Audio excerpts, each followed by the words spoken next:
Hujambo mtazamaji popote pale ulipo, natumai kwamba umekuwa na siku ya kufana. Karibu kwenye taarifa za Mwale wa Kirk jioni hii ya leo.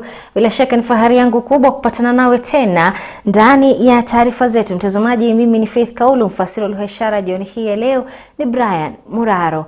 Moja kwa moja bila kupoteza muda tuangazie taarifa tuliyopa kipaumbele mtazamaji, na ni kuwa kinara wa chama cha ODM Raila Odinga amefika maeneo ya Eastleigh jijini Nairobi leo hii kuendeleza kampeni. Raila alifika huko baada ya kuzungumza na wanahabari na kuahidi kuangazia sekta ya jua kali pindi tu atakapoteuliwa kuwa rais wa 5 wa taifa hili. Raila akiahidi kuangazia maslahi ya wanajua kali wanaonyanyaswa kwa kukosa stakabadhi. Hii ni licha ya wao kuwa na ujuzi ufaao. Katika pilka ya kutafuta uungwaji mkono, kinara huyo wa ODM amepuuzilia mbali madai ya kwamba yeye anatoa ahadi zisizoweza kutimizwa. Hii ni kiwemo mpango wake wa 6,000 kila mwezi kwa familia chochole nchini.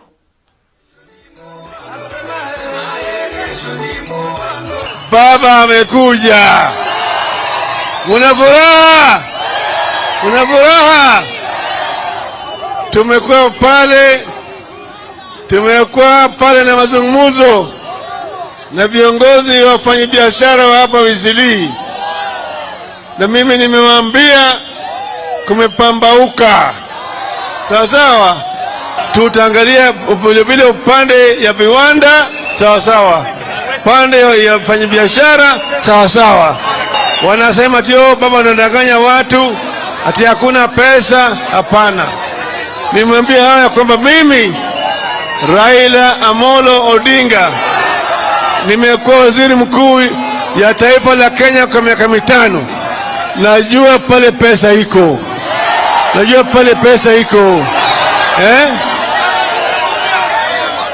Najua pale mianya ambayo hao jamaa wanatoboa kila mara kwa mara na kuiba mali yenu.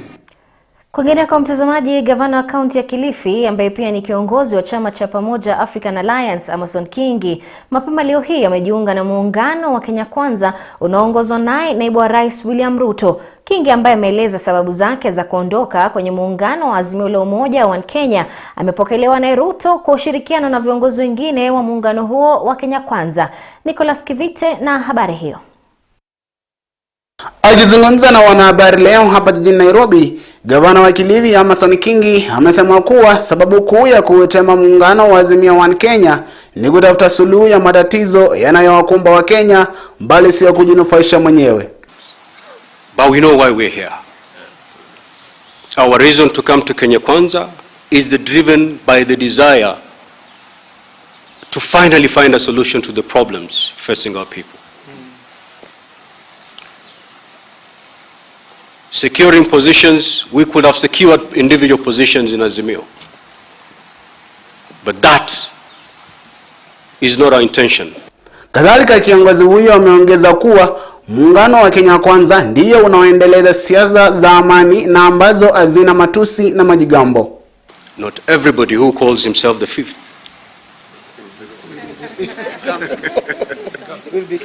becomes the fifth. Sisi hatupigi kifua. Hiyo ni biashara ya kule tulikotoka.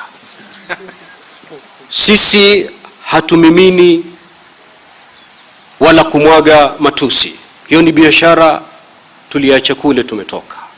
Kingi amepuuza madai ya wanasiasa wanaoegemea mrengo wa Azimio wa Kenya kuwa yeye pamoja na wanasiasa wengine wanalalamika kuwa hawakupewa nafasi ya kuiona nakala ya makubaliano waliotia sahihi. Hawakuwa na nia nzuri ya kuiona nakala hiyo, bali walitaka kuitumia kama kigezo wakiamia Kenya Kwanza.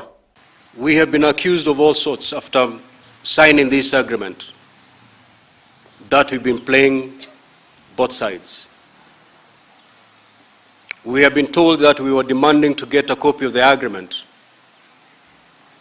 because we wanted to use it to benchmark.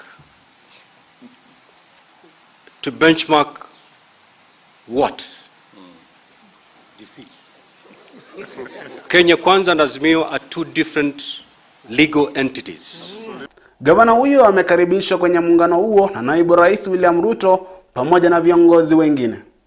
The party leader of PAR has confirmed that we have made a commitment as Kenya Kwanza that the issues they have brought to the table on matters to do with the land, on matters to do with the economy of the coast region, on matters to do with public service inclusivity for the people from the coast region, are matters that we have not only agreed, but we have made as a commitment by Kenya Kwanza.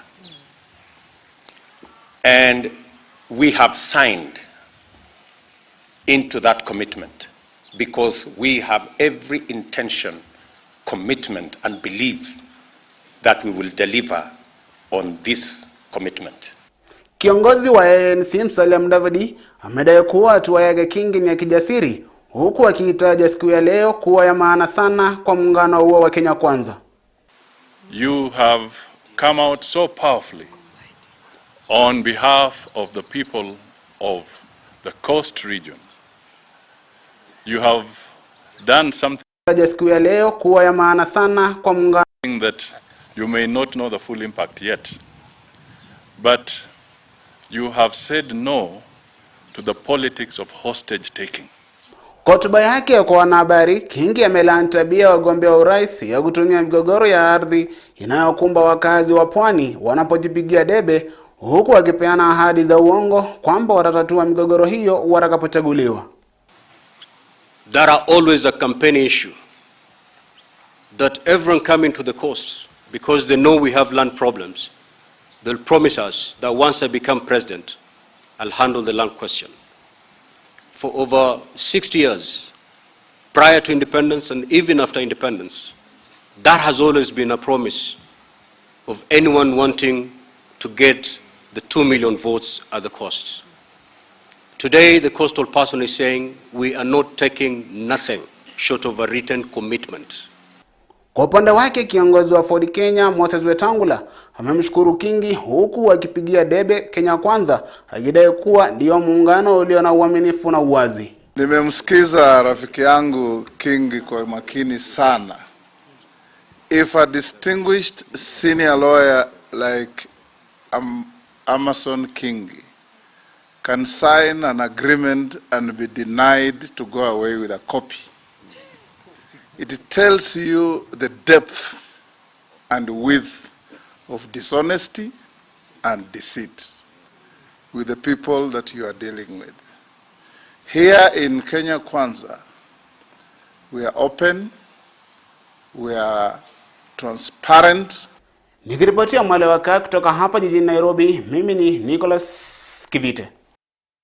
Mtazamaji, ama kweli muungano wa Kenya Kwanza umekuwa ukivuna pakubwa. Hiyo jana tunaona kwamba chama cha Maendeleo Chapter kinachoongozwa na gavana wa Machakos Alfred Mutua vilevile kilijiunga na muungano huo, huku kikijiondoa kwenye muungano wa Azimio la Umoja wa Kenya. Leo hii imekuwa ni chama cha PAA au pamoja African Alliance. Mtazamaji, naibu rais William RUTO bila shaka kwenye mitandao akisherekea hatua hiyo, wengi wakijiuliza kwani kwenye muungano wa Azimio la Umoja wa Kenya kunani, pengine kuna tokota utofauti au vipi? Na tukizungumzia tu swala la muungano huo wa Azimio la Umoja wa Kenya, mtazamaji, ni kuwa baada ya kudai kususia mahojiano ya kumsaka mgombea mwenza wa Raila Odinga kwenye uchaguzi ujao, kiongozi wa chama cha Wiper KALONZO Musyoka alihudhuria mahojiano hayo mapema hii leo. Hii ni kinyume na matamshi yake hapo awali.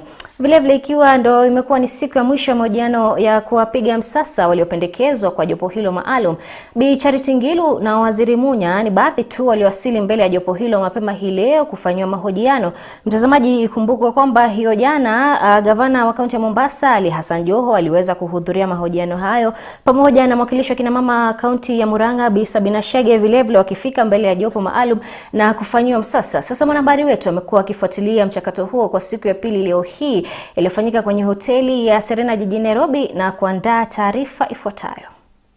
Ikiwa ndio siku ya mwisho ya mahojiano haya ya kumsaka kiongozi aliyebora zaidi kuwa mgombea mwenza wa Raila Odinga katika chaguzi kuu zijazo, ni siku iliyowakanganya wengi baada ya KALONZO Musyoka kuhudhuria mahojiano haya, ambapo hapo awali alikuwa amedinda kuyahudhuria, huku akiyaita ya kumshusha hadhi. Mwendo wa saa 2 asubuhi, Kiongozi huyu wa chama cha Wiper akafungua rasmi mahojiano ya siku ya pili na kuwasili mbele ya jopo maalum ili kunadi uwezo wake. Hata hivyo, baada ya mahojiano hayo, Kalonzo anadai kwamba haikuwa lazima angehudhuria mahojiano haya, ila alihudhuria kwa hiari. I've had a very useful 2-hour conversation with the panelists led by Mheshimiwa Mwale. 2-hour conversation, which was very useful, I believe. And because I'm not at liberty to divulge the contents of that conversation, I stress conversation, not an interview. I know that you may want to ask a question. You had said you are not coming. And I want to tell you that the decision to come was my decision, because I realized we didn't want to give anybody an excuse whatsoever to say aligomea kuja. So I'm here and I can tell you it has been a one. Hata hivyo, ni usiku wa kiza kwa wendani wake waliokwama kwa usemi wa kutohudhuria mahojiano hayo, akiwemo mmoja wa wanajopo hilo maalum, Enoch Wambua. Kwingineko, baada ya Kalonzo kupigwa msasa na jopo hilo, walofuata mbele ya jopo hilo ni wakiwemo aliyekuwa mbunge wa zamani Peter Kenneth, balozi wa zamani wa Kenya kwa Australia Stephen Tarus, Peter Munya waziri wa kilimo, hatimaye funga kazi akawa ni Bi Charity Ngilu wa NARC Kenya. Hapa Peter Kenneth akizungumzia azma yake ya kugombea nafasi hiyo, ila akaweka wazi kwamba licha yake kutoka upande wa Mlima Kenya, haitakuwa ni lazima kwa Raila kumpata mgombea mwenza kutoka eneo hilo. I want to thank the group of eminent persons who are in the panel. First, for shortlisting my name. So yes, I am from Mount Kenya. Yes, I cut a national role. But it is important to realize that Mount Kenya is a vote-rich area. It is also important that the opposition has had a field day in Mount Kenya. But it is also important to accept that the Azimio candidate is on an upward trajectory in Mount Kenya area. And therefore, that by being vote-rich has its own considerations, but it's not a must, but it has its own considerations. Ujio wa watano hao mbele ya jopo hili maalum linaloongozwa na waziri wa zamani Noah Wekesa umetamatisha shughuli hiyo iliyong'wananga hapo jana siku ya Jumatatu, ambapo jopo hilo lilitarajiwa kuwahoji wagombea 11, ila kiongozi wa chama cha KANU Gideon Moi akajiondoa kwenye kinyang'anyiro hicho na kumteua Kalonzo Musyoka, kiongozi wa chama cha Wiper. Baada ya 10 hao kupigwa msasa na jopo maalum lililoteuliwa katika harakati za kumtafuta atakayekuwa mgombea mwenza wa Raila Odinga katika chaguzi kuu zijazo, sasa macho na masikio ya kila mmoja yameelekezewa jopo hilo ili kumsikia atakayetajwa kuwa mshindi na atakayekuwa mgombea mwenza wa Raila Odinga katika chaguzi hizo. Nikiripotia Mwale kutoka jiji la Nairobi, mimi ni Dennis Munene. Naam, shukrani sana Dennis Munene kwa taarifa hiyo. Aula kabisa mtazamaji, tunakwenda kwenye mapumziko mafupi tu, ila asalia papa hapa maana tarajia hivi punde na mengi zaidi.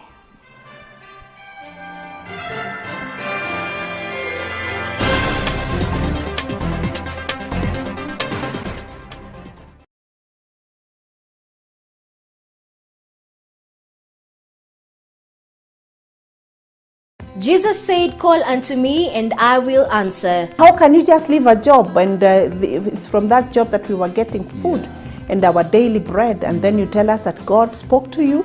Consider your ways. Whenever Jesus was not received, he moved on. Follow me. Brothers and sisters, in following Christ, we lose.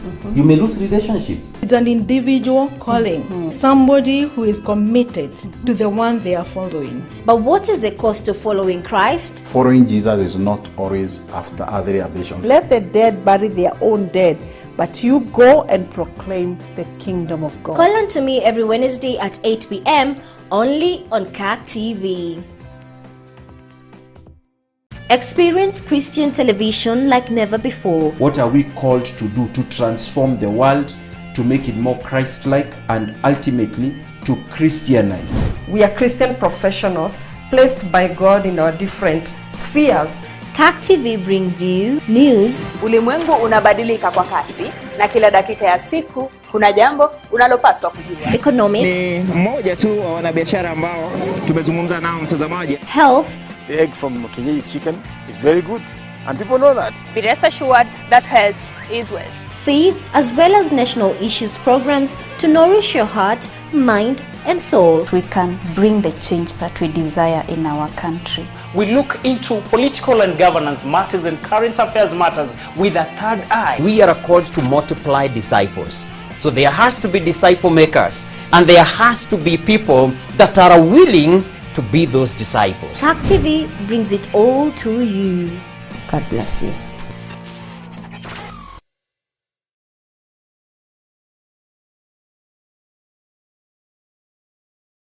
Are you looking to grow a business? KAK TV offers you a variety of advertising opportunities to suit your budget. Advertise with us today and reach your potential customers countrywide. For more information, email us on sales@kaktv.org or call 0794 588 054.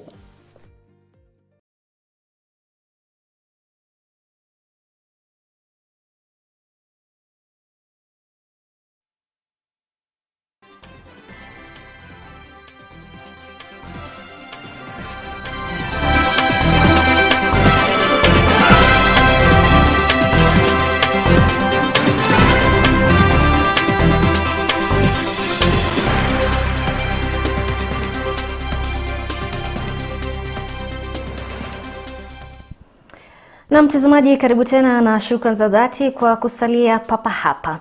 Sasa shinikizo za kumtaka kinara wa Wiper Kalonzo Musyoka kuugura muungano wa Azimio la Umoja wa Kenya zinazidi kushika kasi licha yake kujitokeza mbele ya jopo lililobuniwa kufanya mahojiano ya kumtafuta mgombea mwenza wa Raila Odinga.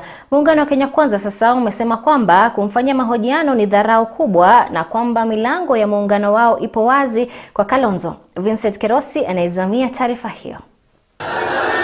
Gavana wa Machakos Alfred Mutua amekuwa mwenyeji wa muungano wa Kenya Kwanza kule Tala, kaunti ya Machakos, siku moja tu baada ya chama chake cha maendeleo Chapchap kujiunga na muungano huo. Mheshimiwa Mutua pia ameungana na sisi katika chama cha Kenya Kwanza. Wana Kenya Kwanza wakiapa kutolegeza kamba dhidi ya wapinzani wao Azimio la Umoja One Kenya, wakizidisha kejeli na kebehi dhidi ya muungano huo kwa kuwakashifu kama wasio na uwazi katika mikataba wanayotia na wanasiasa wengine. Ati wanataka kwenda kusainisha watu, ati mkataba hawajasoma, hawajui ni nini, hawana nakili, hawana kopi. Ati katika karne hii ya sasa kuna watu wanafikiria kwamba Wakenya ni wajinga. Na huku eti kuhusu ugombea mwenza wake Odinga zikijiri licha ya kinara wa Wiper Kalonzo Musyoka kujitokeza mchana wa leo na kufanyiwa mahojiano, wana Kenya Kwanza wamelitumia suala hilo kwa chambo cha kumnasa Kalonzo, wakizidisha ponza zao kwamba mwanasiasa wa haiba ya Kalonzo wala hahitaji kufanyiwa msasa na mtu yeyote. 2017 Kalonzo alikuwa running mate wa Raila. Nyenye niambie ati leo hii wanapeleka Kalonzo kusimama kwa line na Sabina Chege kufanyishwa interview. Afadhali mimi mwenyewe munikosea heshima kama Dede Nyoro, kwa sababu mimi ni kijana mdogo, lakini msikosee heshima mzee Kalonzo Musyoka ambaye amekuwa vice president ya nchi ya Kenya.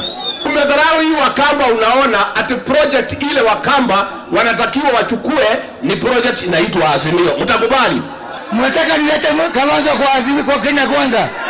Ni mtoe kwa ukoo kama wa UDA nione kwa mkono. RUTO anaonekana kupata nguvu zaidi za kuvamia ngome ya Ukambani baada ya kumtia kibindoni Alfred Mutua, ute sasa ukimdondoka wa kutaka kumvutia Kalonzo Musyoka, japo upande wake ameshikilia kuwa kujiunga na Kenya Kwanza wala sio jawabu. Nikiripotia Mwale wa KAK, mimi ni Vincent Kerosi. Hebu nione wala wanasema ati atupangwe. Naam, hayo kando mtazamaji. Kwingineko ni kuwa msafara wa maombi ya kitaifa umeendelea leo hii kwa siku ya pili. Msafara huu ukifika katika kaunti ya Taita Taveta na Mombasa vilevile. Hii mtazamaji, maombi hayo yakinuia kutangaza amani nchini tunapoelekea kwenye uchaguzi mkuu wa mwaka huu. Mwanahabari wetu Nicholas Kivite na taarifa hiyo.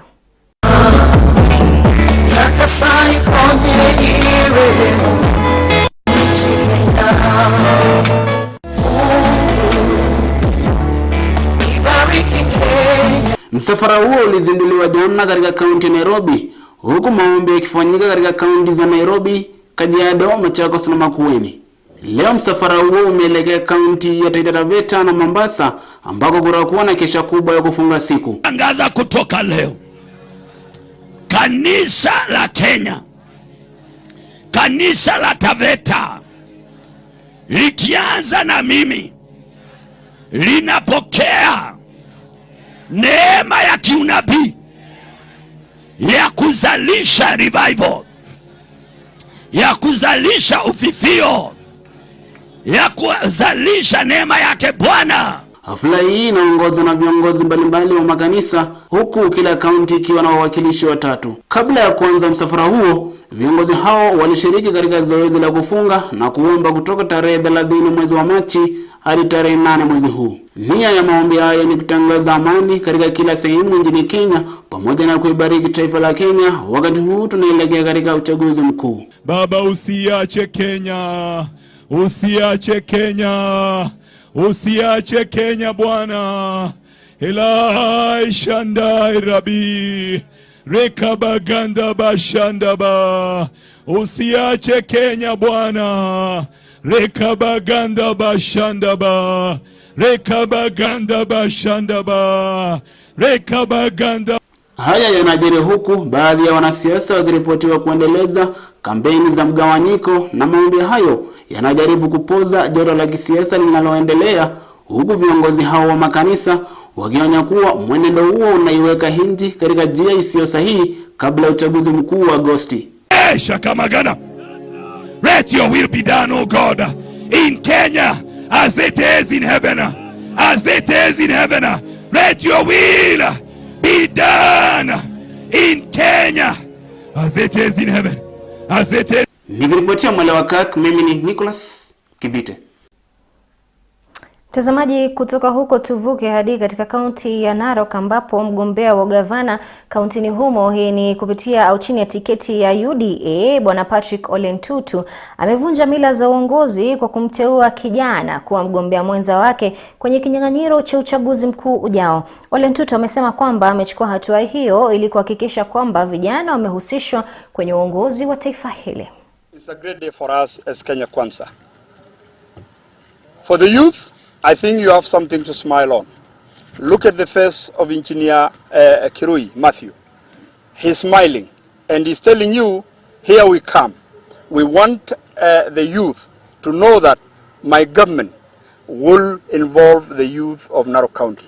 We also want to assure the people of Narok, we are a county that we want to include everybody in our leadership. So today is a great day for the Narok County because we are unveiling a new dawn for Narok County.